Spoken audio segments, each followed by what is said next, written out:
မျက်ရည်တွေနဲ့အတူသူဟာကားစီကိုရှောက်သွားခဲ့တယ်အဲ့ဒီရှုံးနေသူတွေကိုဒေါသတကြီးကလဲစားချေကိုကြံစီရင်းပေါ့တကယ်တော့သူတို့ကစိတ်တက်တာကိုရှော့ချဖို့စကားကြီးပြောနေကြတာပါဘာလို့လဲဆိုတော့ဘသူကတကယ်ကြီးရဲတင်းရဲမှမို့လို့လဲတစ်ချိန်တည်းမှာပဲကျောင်းရဲ့အလှပကြီးချိန်ကဒေးကန်တယောက်အမျိုးသမီးမန်နေဂျာရဲ့ကားထဲဝင်သွားတာကိုသတိထားမိလိုက်တယ်သူမအံ့ဩသွားတာကဒီအမျိုးသမီးကိုလည်းသူမသိနေလို့ပဲရဲရကအဲ့ဒီအဖွဲ့အစည်းနဲ့ဘယ်လိုပတ်သက်နေလဲဆိုတာကျွန်တော်သိချင်မိတယ်ကားထဲမှာတော့မန်နေဂျာကဒေးကန်ကိုပထမဆုံးရက်ပိုင်းတွင်းမှာတင်ဒီလောက်ပြဿနာတွေအများကြီးဖြစ်အောင်လုပ်ရမလားဆိုပြီးစုနေခဲ့တယ်ဒေးကန်ကသူ့စာချုပ်ဖြတ်သိမ်းခံရမလားဆိုပြီးစိုးရိမ်ပြီးနည်းနည်းစိတ်လှုပ်ရှားသွားပေမဲ့သူမကဘာပြစ်ဒဏ်မှမရှိဘူးလို့ချက်ချင်းစိတ်ချအောင်ပြောခဲ့တယ်ငါတို့အစီအစဉ်ကိုနည်းနည်းပဲပြောင်းလိုက်တာပါမင်းအတွက်စီးမြင့်တွေကိုအနည်းဆုံးဖြစ်အောင်ရှော့ချပေးဖို့မျှော်လင့်ပါတယ်ရိုးရှင်းစွာပြောရရင်မင်းဒီနေ့လုပ်ခဲ့တယ်လို့ပဲဆက်လုပ်သွားရုံပါပဲဒေးကန်ကနည်းနည်းဇဝေဇဝါဖြစ်သွားခဲ့တယ်ပြန်စဉ်းစားကြည့်ရင်သူဒီနေ့လုပ်ခဲ့တာဆိုလို့လက်တီးချင်းဖလှယ်ပြီးရန်သူတွေကိုတယောက်ပြီးတယောက်နှိမ်နင်းခဲ့တာပဲရှိတာလေဒါပေမဲ့သူဟာဒီသဘောတူညီချက်ကိုမကြခင်မှာပဲသဘောပေါက်သွားပြီးစိတ်ထဲကနေတိတ်တဆိတ်ပြောနေခဲ့တယ်နေပါဦးဒါပေမဲ့သူမကဒီနေ့ဖြစ်တဲ့မြအရာအလုံးကိုဘယ်လိုလုပ်ပြီးသိနေတာလဲဒေးကန်ကအလွန်တန်တရားဖြစ်ပွဲကောင်းအောင်ပြုမှုနေခဲ့တဲ့သူ့အတန်းဖော်ကိုတတိယသွားတယ်သူကတေချာပေါက်သူရှုပ်ဖြစ်လို့နောက်သူပိုတတိထားရပါလိမ့်မယ်အဲ့ဒီနောက်မန်နေဂျာကဒေးကန်ကိုအစင်းမြင့်အိမ်ယာဝင်းတစ်ခုစီခေါ်သွားပြီးဒါဟာသူ့အိမ်တစ်ဖြစ်ကြောင်းမိတ်ဆက်ပေးခဲ့တယ်ငါတို့ကောင်လေးတွေကအဖွဲ့အစည်းကသူ့ကိုဒီလိုမိုက်တဲ့အခန်းမျိုးစီစဉ်ပေးလိမ့်မယ်လို့သူ့ကတရားကိုတော့မယုံနိုင်ဖြစ်နေခဲ့တယ်အဲ့ဒီမှာထိတ်တန်းဆိုဖာတစ်ခုတော့ရှိသေးတယ်ဒါပေမဲ့နားထောင်ပါဦးသူကတယောက်တည်းပဲနေချင်တာပါဘယ်မျိုးသမီးနဲ့မှအတူတူလာမနေချင်ပါဘူးရေခဲပြင်ပြင်းမလို့မန်နေဂျာကသူမမှာရေးစားရှိပြီးသားဖြစ်ကြောင်းအေးဆက်စွာတတိပေးရင်သူ့စကားများနေမှုကိုချက်ချင်းပိတ်ပစ်လိုက်တယ်တင်သုံးဖို့ credit တစ်ခုချပေးပြီးနောက်သူမထွက်ခွာသွားခဲ့တယ်ဒါပေမဲ့သူမဝေးကြီးတော့မသွားခဲ့ပါဘူးသူမကအစင်းမြင့်စောင့်ကြည့်ရေးအခန်းဖြစ်နေတဲ့အဲ့ဒီအိမ်ယာရဲ့မြေအောက်ထပ်စီတန်တန်မတ်မတ်သွားခဲ့တာပါသူတို့ကတီယွန်ရဲ့လှုပ်ရှားမှုတိုင်းကိုစောင့်ကြည့်နေကြတာဖြစ်လို့သူပြဿနာရှာဖို့အခွင့်အရေးကတော့သူများပါပဲနောက်တစ်နေ့မနက်မှာတော့အဲ့ယာကစိန်ခံလုံးလို့အိတ်လို့မကောင်းတာကြောင့်သူပင်ပန်းနှွမ်းနေရတယ်ဆိုပြီးညှိညူနေခဲ့တယ်အဲ့ဒီအချိန်မှာပဲဆရာမတစ်ယောက်ကသူ့နာမည်ကိုအော်ခေါ်လိုက်ပြီးသူ့ကိုလက်တွေ့ဘဝနဲ့ပြန်ရောက်လာစေခဲ့တယ်တီးရတဲ့လောက်တော့အဆင်မရှိတဲ့လူအချို့ကအတန်းပိုင်ဆရာစီသွားပြီးအတင်းအဖျင်းပြောခဲ့ကြတာကြောင့်အခုတင်းကစူပူချင်းမောင်းခံနေရတာပါအဲ့ဒီနားမှာရက်နေတာကတော့ပြီးခဲ့တဲ့ရက်တွေကတည်းကသူ့ကိုအနီးကပ်စောင့်ကြည့်နေခဲ့တဲ့အကြောင်းရဲ့နံပါတ်1အလှပပြေးကနာပါပဲကျောင်းအကြီးရုံးခန်းကနေဖိုင်ချို့ယူပြီးနောက်သူမဟာအတန်းနဲ့မပြန်ခင်တင်းကိုအကဲခတ်ဖို့ခဏလောက်အနားမှာဝဲလဲလုပ်နေခဲ့တယ်တင်းလည်းဒီနေ့သူ့တန်းပေါ်ကအလွန်ထူးထူးဆန်းဆန်းဖြစ်နေတာကြောင့်စိတ်ထဲမှာနည်းနည်းတော့ထူးဆန်းတယ်လို့ခံစားနေရတယ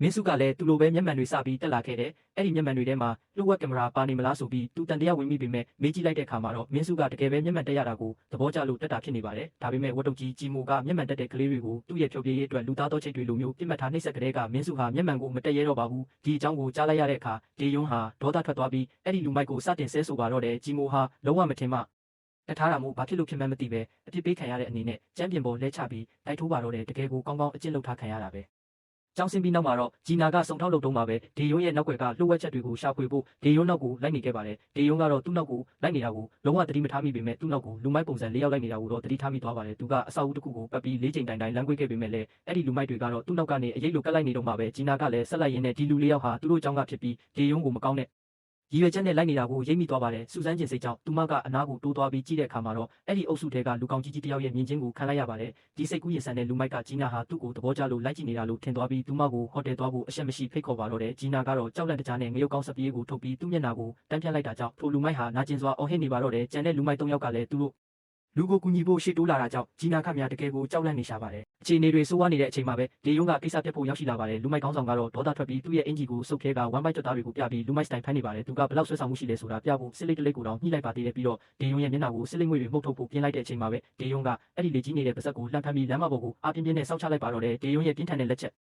တစ်ချက်အောက်မှာပဲအဲ့ဒီလူမိုက်ကြီးဟာတွားရည်တများများနဲ့တတိလေးလဲကျသွားပါတော့တယ်ကျန်တဲ့၃ယောက်ကတော့သူတို့ထဲမှာအတန်မာဆုံးလူကဒီလောက်လွယ်တကူရှုံးနေသွားတာကိုမယုံနိုင်ဖြစ်ပြီးအားလုံးတိုင်းနဲ့ထဲဝင်တိုက်ဖို့ဆုံးဖြတ်လိုက်ကြပါတယ်ဒါကိုအပြတ်မရှင်းရင်ဂွန်ကန်ကငါတို့ကိုတက်လိုက်မယ်လို့သူတို့အော်ဟစ်လိုက်ကြပါတယ်ကြည့်ရတာဒီလူတွေဟာဒေယွန်းကိုနှိမ်နှင်းဖို့ class ကဂွန်ကန်ငါရမ်းထားတဲ့အောက်ခြေလူမိုက်တွေဖြစ်နေပုံမှာပဲဂွန်ကန်ဆိုတာကတော့ကုမ္ပဏီကြီးတစ်ခုရဲ့အမှုဆောင်ချုပ်တားဖြစ်ပြီးပတ်စံချမ်းသာတဲ့လူကုန်ထမ်းသားတယောက်မို့သူတစ်ပါးကိုပတ်စံပေးပြီးအလုပ်ခိုင်းရတာကိုကျင့်သားရနေသူပါဒါပေမဲ့သူဟာဒေယွန်းကိုအထင်သေးမိသွားတာပဲဖြစ်ပါတယ်သူ့ရဲ့လူမိုက်တွေတယောက်ပြီးတယောက်ရှုံးနေချိန်မှာတော့ဒေယွန်းကနောက်ဆုံးကျန်တဲ့လူကိုအပြည့်ရှင်းဖို့အလုပ်ရှုံနေခဲ့ပါတယ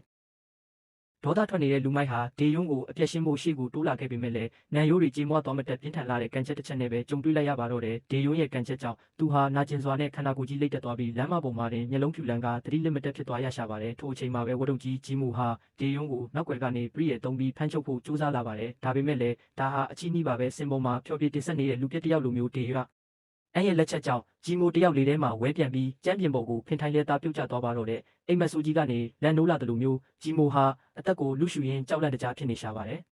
်ဒီလိုရိုက်နှက်ပွဲတွေဖြစ်ပွားနေတာကိုကျောင်းကကောင်မလေး2ယောက်ကလည်းအဝေးကနေလှမ်းကြည့်နေခဲ့ကြပါတယ်လူမိုက်အုပ်စုရဲ့အခြေအနေကိုဖုန်းနဲ့သတင်းပို့နေတဲ့အချိန်မှာပဲဒေယွန်းဟာသူတို့ကိုအေးဆက်ဆက်မျက်လုံးတွေနဲ့လှမ်းကြည့်လိုက်တာကြောင့်ဖုန်းပြောနေတဲ့လူဟာကြောက်လန့်ပြီးတုန်လှုပ်သွားပါတော့တယ်တစ်ဖက်မှာလည်းဝတ်တုပ်ကြီးဂျီမိုကဂျီနာဟာသူ့နောက်ကိုတကောက်ကောက်လိုက်နေတာပါလို့လူမိုက်ကောင်းဆောင်ကိုတိုင်တန်းနေပါတယ်ဂျီနာကတော့ချက်ချင်းပဲညှင်းဆိုလိုက်ပြီးနင့်လိုကော်ကက်ရုပ်လိုကောင်းမျိုးနောက်ကို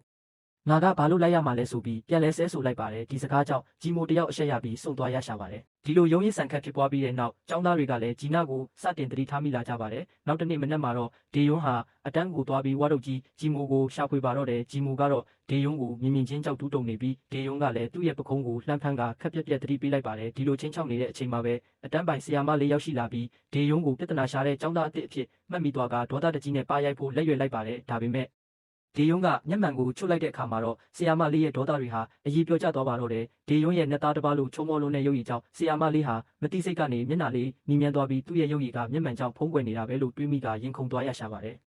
တစ်ဖက်မှာလည်း class တကကွန်ကန်ဟာဒေယွန်းရဲ့တိုက်ခိုက်ရေးစွမ်းရည်တွေကိုအကဲခတ်နေပြီးသူ့ရဲ့လူမိုက်တွေဖြစ်တဲ့ကြောင်နဲ့တခြားလူတွေဒေယွန်းရဲ့လက်ချက်ကြောင့်အလွယ်တကူရှုံးနိမ့်ခဲ့ရတာကိုသဘောပေါက်သွားပါတယ်ကွန်ကန်ဟာဒေယွန်းဟာတာမန်ចောင်းသားတယောက်မဟုတ်မှန်းသိချသွားတဲ့အတွက်သူ့ရဲ့အစွမ်းကိုစမ်းသပ်ဖို့ဒေယွန်းစီကိုစိန်ခေါ်တဲ့အနေနဲ့ပြင်းထန်တဲ့လက်တီးတစ်ချက်ကိုပစ်သွင်းလိုက်ပါတော့တယ်ဒါပေမဲ့ဒေယွန်းကတော့အေးအေးဆေးဆေးပဲကွန်ကန်ရဲ့လက်တီးကိုလေထဲမှာတင်ဖမ်းချုပ်တားဆီးလိုက်ပြီးသူတို့တဦးကြားကပြင်းထန်တဲ့တိုက်ပွဲဟာစတင်ဖို့အရှိန်ယူလာပါဒေယွန်းရဲ့မတရားမှုကိုတွန်းလှန်ခြင်းနဲ့စိတ်ဓာတ်နဲ့အားကောင်းလာတဲ့လက်တီးချက်တွေကြောင့်လမ်းမပေါ်ကလူမိုက်အုပ်စုဟာသူတို့ရဲ့ရုပ်မာတဲ့အကြံစီတွေပျက်စီးပြီးအရှုံးပေးကနောက်ဆုတ်သွားခဲ့ရပါတယ်ဒါပေမဲ့လည်းဒီပြဿနာဟာဒီတင်ပြီးဆုံးသွားတာတော့မဟုတ်ပါဘူးအရှက်ရပြီးဒေါသထွက်နေတဲ့ဝတ်တုပ်ကြီးဂျီမိုဟာဒေယွန်းကိုဘလိုနီးနဲ့လက်စားချေရမလဲဆိုပြီးအခွင့်အရေးကိုချောင်းမြောင်းဆောင်ဆိုင်နေခဲ့ပါတယ်နောက်တစ်နေ့ကျောင်းတက်ချိန်ရောက်တဲ့အခါမှာတော့အတန်းပိုင်ဆီယာမလေးဟာမျက်နှာပြက်ပြက်နဲ့အတန်းထဲကိုဒေါသတကြီးဝင်လာခဲ့ပါတယ်ပြီးတော့မနေ့ကကျောင်းပြင်ပမှာဖြစ်ပွားခဲ့တဲ့ရုံရင်းဆန်ခတ်ဖြစ်ပွားမှုအကြောင်းကိုပြောဆိုပြီးဒီပြဿနာကိုစတင်ဖန်တီးခဲ့တဲ့တရက်ခန့်ဟာဘယ်သူလဲဆိုတာစုံစမ်းစစ်ဆေးပါတော့တယ်ဆီယာမကတရက်ခန့်ကိုအခုချက်ချင်းထွက်လာဖို့အော်ဟစ်ကျိမ်းမောင်းလိုက်တဲ့အချိန်မှာပဲဝတ်တုပ်ကြီးဂျီမိုဟာမတ်တက်ထရက်ပြီးပြဿနာအရင်ဆရှာပြီးလူမိုက်တွေနဲ့ရန်ဖြစ်တာဒေယွန်းဖြစ်ပါတယ်လို့ဒေယွန်းစီကိုလက်ညှကိုထိုးပြီးမဟုတ်မမှန်လှုပ်ကြံတိုင်တန်းလိုက်ပါတော့တယ်ဆီယာမကဂျီမိုရဲ့စကားကိုယုံကြည်ပြီးဒေယွန်းကိုပြင်းပြင်းထန်ထန်အပြစ်ပေးဖို့ပြင်ဆင်နေတဲ့အချိန်မှာပဲကျောင်းရဲ့အလှပိုင်ရှင်လေးဖြစ်တဲ့ဂျီနာဟာအတန်းထဲကိုအမိပြေးဝင်လာခဲ့ပါတယ်ပြီးတော့ဒေယွန်းဘက်ကနေမတ်တက်ရက်ပြီးတတိရှိရှိကာကွယ်ပြောဆိုပေးခဲ့ပါတယ်ဂျီနာကမနေ့ကပြဿနာအရင်ဆရှာတာဂျီမိုပါဆီယာမဒေယွန်းကတမိအန်ရဖြစ်နေလို့ကူညီပေးခဲ့တာပါလို့အမှန်တိုင်းအတန်းရှိမှထွက်ဆိုလိုက်တာကြောင့်ဆီယာမလည်းဘာမှဆက်မပြောနိုင်ပဲအခြေအနေကိုပြန်သုံးသပ်သွားရရှာပါတယ်မိမိရဲ့ရုပ်မာတဲ့အကြံအစီပြက်စီးသွားတာကိုမြင်လိုက်ရတဲ့ဂျီမိုဟာဒေါသတကြီးနဲ့ဂျီနာကိုအော်ဟစ်ဆဲဆိုပါတော့တယ်ဒါကိုမြင်လိုက်ရတဲ့ဒေယွန်းကတော့ဘာမှဝင်မပြောပဲအေးဆက်ဆက်မျက်လုံးတွေနဲ့သာဂျီမိုကိုစိုက်ကြည့်နေခဲ့ပါတယ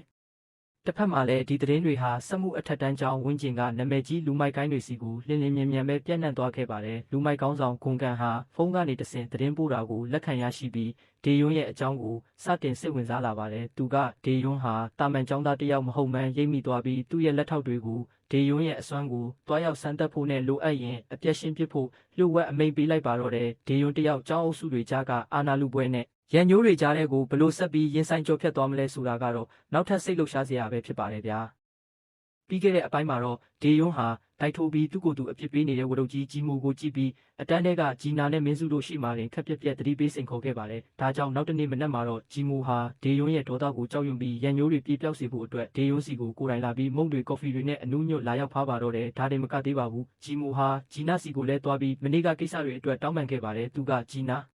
မနေ့ကငါတကယ်ပဲအမှားလုပ်မိသွားတာပါငါ့ကိုခွင့်လွှတ်ပေးပါနော်လို့အတန်းထဲကတငယ်ချင်းတွေရှိမှပဲမျက်နှာငယ်လေးနဲ့အတနာခံခဲ့ပါတယ်ဂျီနာရဲ့တငယ်ချင်းမလေးကတော့ဂျီမိုတယောက်ဒီလောက်ထိအောက်ကျနောက်ကျတောင်းပန်နေရတာကိုအံ့ဩနေခဲ့ပေမဲ့ဂျီနာကတော့ဂျီမိုရဲ့တောင်းပန်မှုဟာဟန်ဆောင်မှုတသက်ပဲဆိုတာရိပ်မိနေတဲ့အတွက်စိတ်ပြတ်တဲ့မျက်နှာထားနဲ့သာကြည့်နေခဲ့ပါတယ်တစ်ဖက်မှာလည်းစက်မှုအထက်တန်းကျောင်းရဲ့အင်အားကြီးဂိုင်းကောင်းဆောင်တစ်ယောက်ဖြစ်တဲ့ဒဲဆူဟာဒေယွန်းရဲ့အကြောင်းကိုကြားသိသွားပြီးနောက်မှာတော့ဒေါသတကြီးနဲ့ကြုံဝါပါတော့တယ်သူကဒီကောင်ကငါတို့ကျောင်းကလူတွေကိုလာပြီးစိန်ခေါ်ရဲတာလားတကျောင်းလုံးမှာရှိတဲ့ကောင်တွေကိုအကုန်စုလိုက်စမ်းဒီကောင်ဘလောက်စွမ်းထက်လဲငါကိုယ်တိုင်သွားကြည့်မယ်လို့အမိန့်ပေးလိုက်ပါတယ်ဒါကြောင့်စက်မှုကျောင်းကလူမိုက်အုပ်စုကြီးဟာဆိုင်ကယ်တွေတုတ်တွေနဲ့ဒေယွန်းတို့ကျောင်းဘက်ကိုလှည့်လည်ပြီးအင်အားပြရှာဖွေပါတော့တယ်နောက်တစ်နေ့ကျောင်းဆင်းချိန်မှာတော့ဒေယွန်းဟာဂျီနာတို့တငယ်ချင်းတစုနဲ့အတူကျောင်းပြင်ကိုထွက်လာခဲ့ပါတယ်။အဲ့ဒီအချိန်မှာပဲအစင်သစ်ဆောင်ဆိုင်နေတဲ့စက်မှုကျောင်းကလူမိုက်အုပ်စုကြီးဟာဒေယွန်းတို့ရှိကိုပိတ်ဆို့ပြီးရောက်ရှိလာပါတော့တယ်။လူမိုက်တွေဟာဒေယွန်းကိုဝိုင်းအောင်ထားပြီးအနိုင်ကျင့်ဖို့ပြင်ဆင်နေကြပါတယ်။ဒီအခြေအနေကိုမြင်လိုက်ရတဲ့ဂျီမူဟာဒေယွန်းအတွက်စိုးရိမ်စိတ်နဲ့အတူပိုပြီးကြောက်လန့်သွားခဲ့ပါတယ်။သူကငါတို့တော့တကယ်ဒုက္ခရောက်ကုန်ပြီးဒီလူမိုက်တွေကတာမန်လူတွေမဟုတ်ဘူးလို့တုံရင်ရင်နဲ့ပြောရှာပါတယ်။ဂျီနာနဲ့သူ့တငယ်ချင်းမလေးကလည်းလူမိုက်အုပ်စုကြီးကိုမြင်ပြီးဘာလို့ရမှန်းမသိပဲထိတ်လန့်တုန်လှုပ်နေခဲ့ကြပါတယ်။ ဒါပေမဲ့ဒေယွန်းကတော့ဘာမှမကြောက်ရွံ့ပဲတည်ငြိမ်အေးဆေးစွာနဲ့ပဲလူမိုက်တွေရဲ့ရှေ့မှာမတ်တက်ရက်နေခဲ့ပါတယ်သူကသူ့ရဲ့မျက်မှန်ကိုတေချာပြန်ပင့်တင်လိုက်ပြီးအေးဆက်ဆက်မျက်လုံးတွေနဲ့လူမိုက်ကောင်းဆောင်ကိုစိုက်ကြည့်လိုက်ပါတယ်ဒေယွန်းရဲ့ရဲရင်ပြီးတုံ့လုံးမှုမရှိတဲ့ပုံစံကြောင့်လူမိုက်ကောင်းဆောင်တဲဆူတောင်မှရင်ထဲမှာတစ်ချက်ထိတ်ခနဲဖြစ်သွားပြီးဒေယွန်းဟာတာမန်ကျောင်းသားတစ်ယောက်မဟုတ်မှန်းသတိထားမိသွားပါတော့တယ်ဒေယွန်းတစ်ယောက်ဒီလူမိုက်အုပ်စုကြီးကိုတစ်ယောက်တည်းနဲ့ဘယ်လိုမျိုးပညာပေးဆုံးမသွားဒါမလဲဆိုတာကတော့နောက်တစ်ပိုင်းမှာစောင့်ကြည့်ပါ